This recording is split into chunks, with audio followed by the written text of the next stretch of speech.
പൂക്കോട് സർവകലാശാലയിൽ 33 കുട്ടികളെ തിരിച്ചെടുത്തതുമായി ബന്ധപ്പെട്ട് കഴിഞ്ഞ ദിവസം രാജിവെച്ച വൈസ് ചാൻസലറുടെ വിശദീകരണം വിവാദത്തിൽ.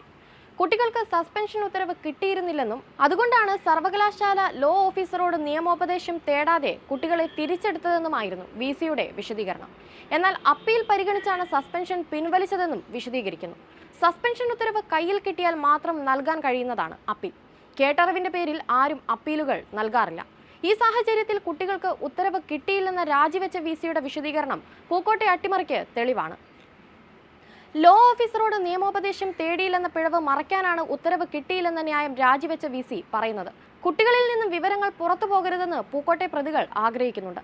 ഇതിനുവേണ്ടി എല്ലാ കുട്ടികളെയും ഹോസ്റ്റലിൽ തന്നെ പൂട്ടിയിടാനുള്ള തന്ത്രമാണ് ആ 33 കുട്ടികളെ തിരിച്ചെടുത്ത നടപടി. സിദ്ധാർത്ഥൻ കൊലക്കേസിൽ ഈ കുട്ടികൾ മാപ്പുസാക്ഷികളെ പോലെ സത്യം പറഞ്ഞാൽ അതിക്രൂരമായ കൊലയിൽ പ്രതികൾക്ക് വധശിക്ഷ ഉറപ്പാണ്. ചില അധ്യാപകർക്ക് ജോലി അടക്കം പോകാനും സാധ്യതയുണ്ട്. ഇതുണ്ടാകാതിരിക്കാനുള്ള അതിവേഗ കരുതലായിരുന്നു സസ്പെൻഡ് ചെയ്തവരെ തിരിച്ചെടുക്കൽ. അതിനിടെ ഈ സസ്പെൻഷൻ ഗവർണർ ആരിഫ് മുഹമ്മദ് ഖാൻ ഇടപെട്ട് പിൻവലിക്കുകയും ചെയ്തു.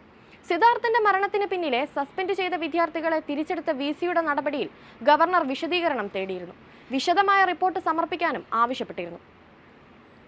നിയമോപദേശം തേടിയതിനു ശേഷം മാത്രമേ ആന്റി റാഗിംഗ് കമ്മിറ്റിയുടെ നടപടി റദ്ദാക്കാനാകൂ എന്നിരിക്കെയായിരുന്നു ഇതൊന്നുമില്ലാതെ സസ്പെൻഡ് ചെയ്ത 90 പേരിൽ 33 പേർക്കെതിരെയുള്ള നടപടി റദ്ദാക്കിക്കൊണ്ട് വിസിയുടെ ഇടപെടലുണ്ടായത്.